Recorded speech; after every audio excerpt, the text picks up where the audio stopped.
a tout essayé. Que devient Christophe Alévèque? Chroniqueur mordant et humoriste engagé, Christophe Alévèque s'est imposé à la télévision avec son ton corrosif. Mais qu'en est-il de lui ces dernières années? Personnalité clivante du paysage humoristique français, Christophe Alévèque s'est fait connaître pour son verbe acerbe et son humour sans filtre. Christophe Alévèque, aujourd'hui, après son passage mémorable dans On a tout essayé, continue de marquer les esprits par ses engagements forts et ses projets singuliers. Mais qu'est devenu celui qui n'a jamais eu peur de dire tout haut ce que beaucoup pensent tout bas? De la satire sociale à ses prises de position politique, il incarne toujours cette figure incontournable de l'humour critique. Observateur caustique de notre époque, il ne cesse de bousculer les idées reçues et de questionner les travers de la société. Depuis ses débuts, Christophe Alévèque a fait de la satire sociale son terrain de jeu favori. Armé d'un humour incisif et d'un regard sans concession sur la société, il s'est imposé comme une voix dérangeante mais nécessaire dans le paysage comique français.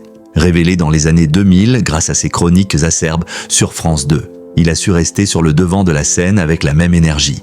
En 2020, lors du confinement, il propose un spectacle en ligne, 19 mars à 19 mai, Le Trou Noir, dénonçant l'inaction face à la crise sanitaire. Jamais avare de prise de position, Christophe Alévèque n'a cessé de défendre ses idées, qu'elles soient politiques ou sociales. En 2016, il a tenté de rassembler la gauche en organisant des dîners avec des figures de la politique. Récemment, il s'est engagé contre la réforme des retraites en signant une pétition appelant à son retrait. Fidèle à ses convictions, il a énoncé les conséquences de cette mesure sur les travailleurs aux métiers les plus éprouvants. Toujours prêt à provoquer, Christophe Alévèque a souvent fait parler de lui. Il a notamment dû affronter la justice après des propos controversés sur Zinedine Zidane, ce qui lui a valu une condamnation pour injure. Côté spectacle, il continue de monter sur scène alternant stand-up et musique. Son dernier one-man show, Ça ira mieux demain, est une revue d'actualité incisive.